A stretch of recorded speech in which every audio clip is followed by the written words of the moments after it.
I saw 13 new releases in July. Did this month live up to the hype, or was it bad? What is up, Flick fans? Welcome back to my channel. Today I am ranking all of the movies that I saw in July from worst to best, putting them on tiers, and then at the end of the video, giving you my full list. But this does not work without you all. I need some movies that I missed. What is your top 5, top 10? And are you excited for August? Some pretty good movies in August. Well, let's hope so. By the way, if you're here and you like this vid, let me know. I'd like to do more of these monthly tier lists, so be sure to drop that thumbs up and leave a comment. Just something sweet. Or mean. We're going to start with the animated movies that I watched in July, and one in particular that I actually did not review. I finally saw The Sea Beast, and it's interesting because I saw the trailer and I thought, nothing of it, but I didn't know it would be as high quality in terms of animation and the voice cast as it actually was. And this is actually a rousing, swashbuckling adventure that's almost like a Pirates of the Caribbean mixed with How to Train Your Dragon in terms of the animation and the world building. And from that standpoint, it's really entertaining. There's some aspects of this movie that didn't quite maybe entice me and intrigue me as much as they intended, but there's so much quality with this movie and really the storytelling. It's not what you expect though, right? The marketing pitches it as one thing, this big war going up against the sea beast, but the film itself, there's actually so much more to it. That's where I make more of those How to Train Your Dragon comparisons, but in a good way, right? The voice cast, amazing. Carl Urban, Jared Harris, you know immediately that they're going to steal the show. But the real winner here for me was a nice surprise in Zaris Angel Hader, who played Macy. And that relationship between Macy and Jacob is one for the ages, in my opinion. Just a great core relationship, and that dynamic carried throughout the movie. And even though it's not the most insanely action-packed adventure, and it does slow down in the middle portion of the film, it's honestly one of the bigger surprises of the year for me. I am putting The Sea Beast, starting out strong here, on the great tier. And then Minions, The Rise of Gru, and people going to the movie theater in suits. Minions.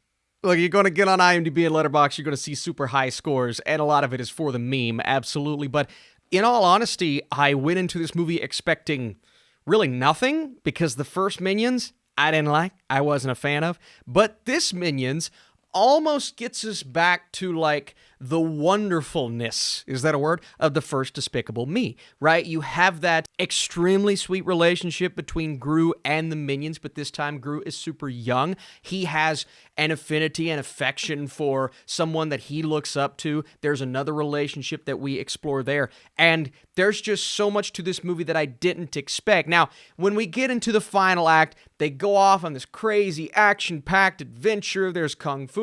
There are all kinds of elements and subplots that maybe just weren't needed in this movie.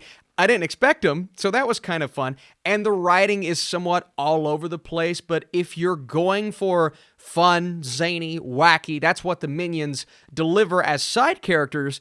But this time around, as the main characters, they deliver on that as well. I do think having Gru helped, though. I'm going to put Minions: The Rise of Gru on the okay tier. It's a sweet experience for families. And then Super Pets, right? DC's League of Super Pets with Crypto, the Super Dog, and Superman, Batman, the entire Justice League. There are some great Easter eggs and nuggets. God, I'm hungry.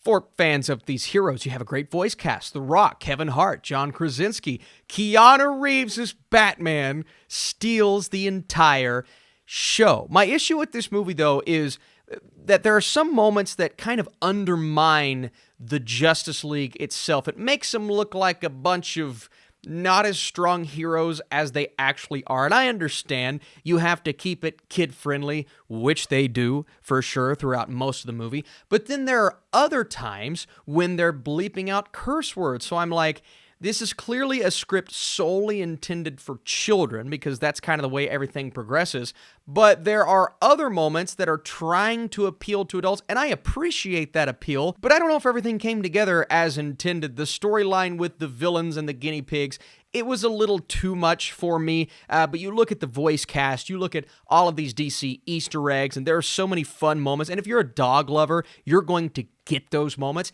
I don't know if this was because the movie was good or if I just love dogs. I think that's a big part of it, but they're definitely there.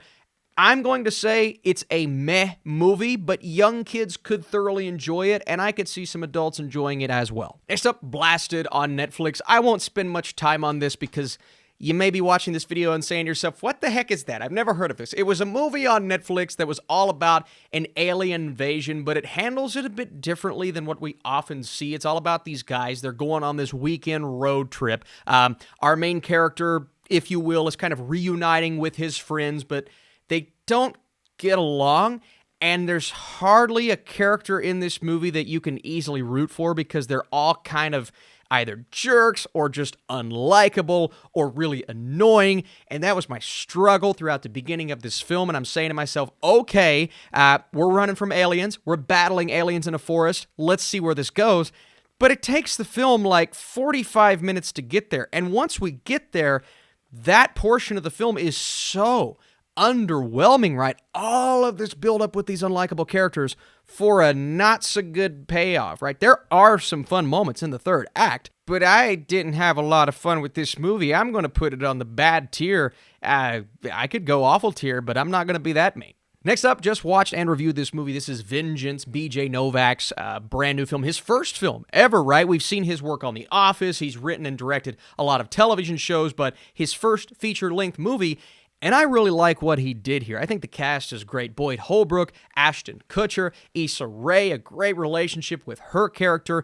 But it's really playing on the perspective and what people perceive as Texas and how people are treated and act in Texas. But the distinct difference between Texans and those from bigger cities like a New York, and that's kind of the dynamic that we're dealing with here. There's a podcast, it's a murder mystery. We're trying to uncover this murder, but there are great jokes and gags along the way. Where this movie falters is the end, and the big decision of the movie for me was one that did not quite work. My wife and I were talking about it on the way home. We're like, I just didn't see that, right? I didn't feel it. They were going for shock factor. Didn't quite work for me. Still, I had a good time with this movie, and there are way more positives than negatives. It's going on the good tier. Purple Hearts, the brand new romantic cliche, very, by the numbers. We've seen this before, except a bit of a different story, right? You have a guy and a girl who get married solely due to the military benefits that they both receive. Sophia Carson plays our main character, and this relationship is obviously the focus of the movie. It is one that we've seen 1,000 times before, and for some reason, this film continues to bring us scenes of Carson singing on stage. That's her profession, right? She is an aspiring singer. She does reach those high marks fairly quickly in this movie, and fairly easily, but those scenes take up way too much time for me, and for some reason it felt like they had to continue to integrate music videos into this movie. All of this being said, even with its cliches and its somewhat ridiculous dialogue at times, there's something about this film that kind of had me invested, and I don't know what it is, right? You have this guy who's going off in the military, and there's kind of emotion that comes with that. There's the dynamic that is intriguing. I do think the chemistry between the two is really good. Oftentimes in these Netflix movies, the main relationship, there's no chemistry. Frankly, it sucks. But in this film, there is chemistry, or lack thereof at times. And even though I saw exactly where it was going, there was enough drama and enough silliness. It's almost like the silliness worked in the film's favor. It knows its target audience, and I've seen a lot of casual Netflix watchers that have loved this film, and that tells me it's doing a good job without dumbing things down enough to where it makes you feel dumber, like some of these other Netflix romantic comedies. So I'm going to surprise some people. I didn't review it on the channel because I didn't think I'd watch it. I'm going to put this on the okay tier. It was actually an okay time. Dakota Johnson, Cosmo Jarvis, Henry Golding, Richard E. Grant. By the way, Golding is wasted in this movie. He had nothing to do. I mean, the guy's a huge star. I expected there to be more there, and there just wasn't. That being said, I think Dakota Johnson fits really well in this time period. There's a breaking the fourth wall thing that her character does. It's clearly a period piece where a girl reunites with someone that she once fell for, based on the beloved novel, right? Jane Austen novel that everyone was talking about.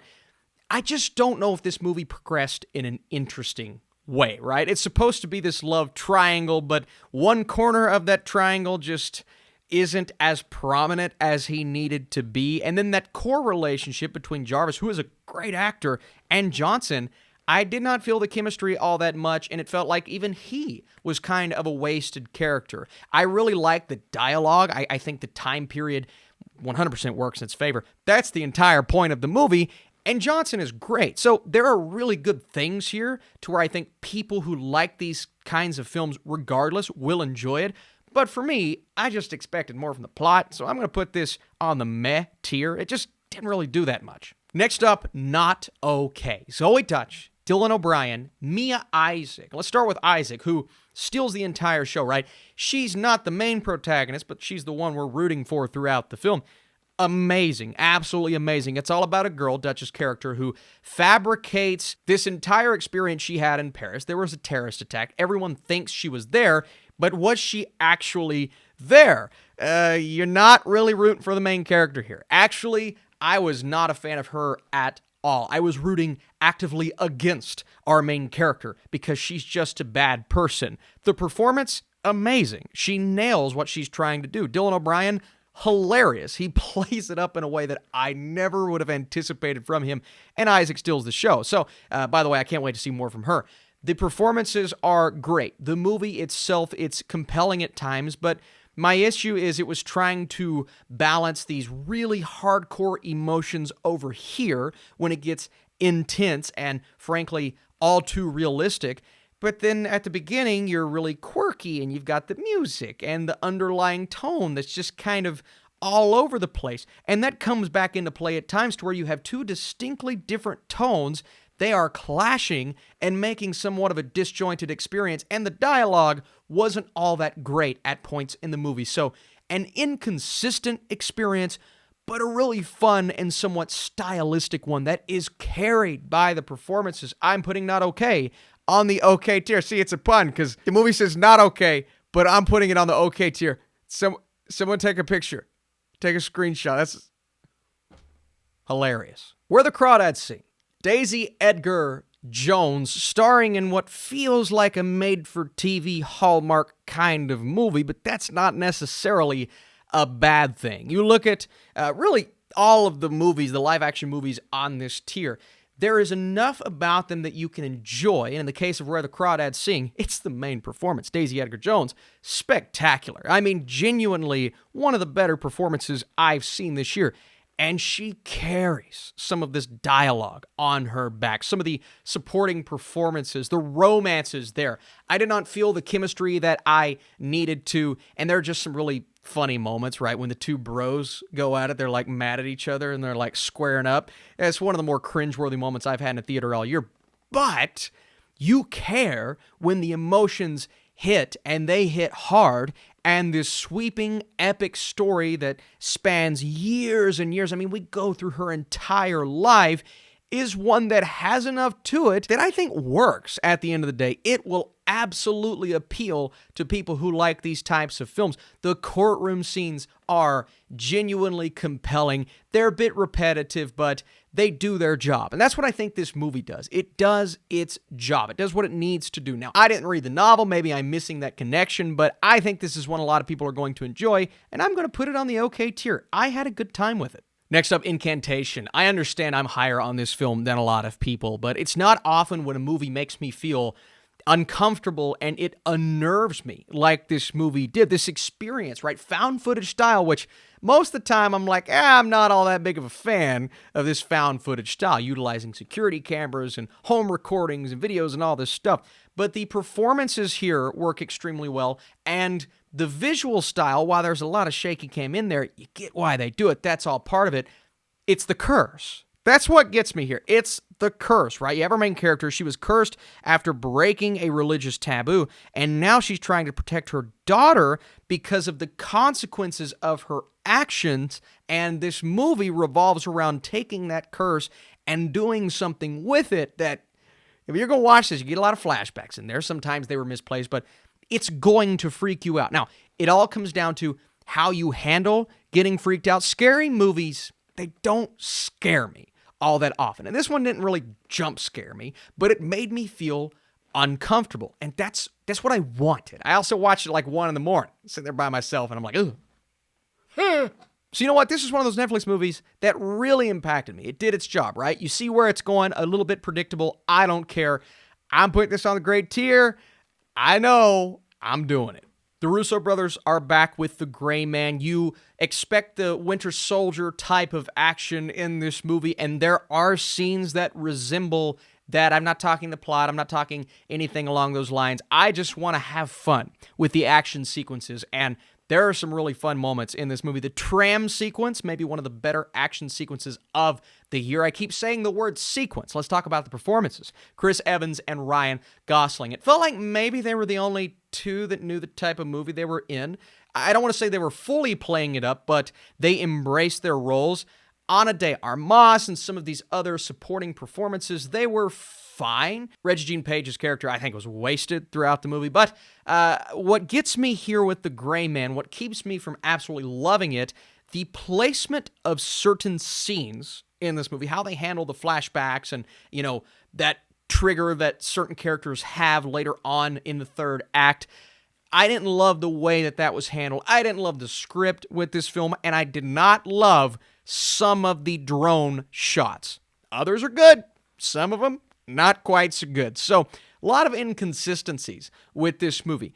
I think I liked it more than other people because I was positive on the film, and I'm actually struggling with the okay and good tier. Thor, Love and Thunder. I've had some very spirited debates about this movie. I've also had some conversations that have allowed me to see different perspectives, and honestly, I don't want to say change my opinion, but I have fallen off on the film just a little bit because when I walked out of the theater, I don't think it was great, but the third act did enough for me, and I'm still going to defend the third act to the death. I think it works extremely well, right? As much as the buildup struggles to get you there, once you are there, halfway through the second act, really, the halfway point of the movie, that's when the film really started to work for me. It's the first act. It's the first 35 to 40 minutes that I struggled with, right? The humor, not very good. 1 or 2 sequences that I loved, but everything else, I'm like, anytime we're in space at the beginning, I just wanted to go back to Earth with Jane. I wanted more of that emotional storyline, but we're getting the silliness. We're getting some of the moments that are just kind of like, some of the lackluster visual effects. When the film starts to improve, it stays on that steady incline to the point to where I actually enjoy the film at the end of the day. And if you don't like these comedic takes on these Marvel films, you're going to hate this movie. It reminds me of how Guardians 2 was seen when it first came out, right? People have started to enjoy it more over the years, myself included. Thor Love and Thunder's almost had kind of the opposite effect on me, where I said it was really good when I first walked out, and now I'm kind of like just in, it's a good movie. Yeah, that good territory, which is why I'm going to put it on the good tier, but it's definitely not what I needed it to be. It's not Ragnarok, that's for sure. And finally, Nope. Look, this is a movie that took me a week to kind of deconstruct and fully understand where I was at on the film. Funny thing is, my score hasn't changed, right? With Thor, my score changed. With some of these other films this year, I've went either up or down. Nope, I'm exactly where I was, but there's so much more to it now that I can fully appreciate, whether it be the metaphors, the symbolism, what the first two acts mean, connecting or disconnecting from the third act, and this huge sci-fi spectacle that worked so well for me. I had so much fun with. The script is inconsistent. Maybe the storyline with the chimpanzee did not fully come together, but I think I understand it now, which is really cool. Whether I liked the inclusion in the movie or not. I think that helps the experience. And some of even my unanswered questions now, I can accept them and kind of understand why they are there. I'm going to keep this short and simple. I'm putting Nope on the great tier. I thoroughly enjoyed it. Okay, it is time to rank these films, and before we do that, if you guys are here and you enjoyed this video, be sure to drop that thumbs up, leave your comments. I know I missed movies. I need to see Marcel in the Shell. That'll be on next month's list. At the bottom is clearly Blasted. Just not good. On the meh tier, I like this order. Persuasion right below Super Pets. I had more fun with Super Pets. Now we have a very crowded okay tier, and I'm gonna go where the Crawdads Sing at the bottom of that tier. Actually, you know what? Let's go Purple Hearts at the bottom, where the Crawdads Sing right above that, followed by Not Okay. Did I forget about Minions? Oh, this okay tier is a disaster. We're not going to edit this out. We're going to leave it in. Minions at the bottom. Sorry, Minions. So that leaves the Gray Man at the top of the okay tier. On the good tier, we have Thor and Vengeance, and that's where we're going to leave it. I think Vengeance is a better film than Thor: Love and Thunder. On the great tier, 3 really good movies, one really surprising, The Sea Beast, and we're actually going to go The Sea Beast right above Incantation, okay? But above both of those films is Nope. I think Nope it's just the movie that made me think the most this month. And there really clearly wasn't an awesome film, one that blew me away. Maybe that's Marcel the Shell. I'm going to go see that, hopefully. It's the one with shoes on, that one. But I want to say thank you guys for watching. Thanks for being here. Come back. We're going to do more reviews. This week's going to be crazy. Bullet Train, 13 Lives? Something like that. And then more stuff. The Sandman.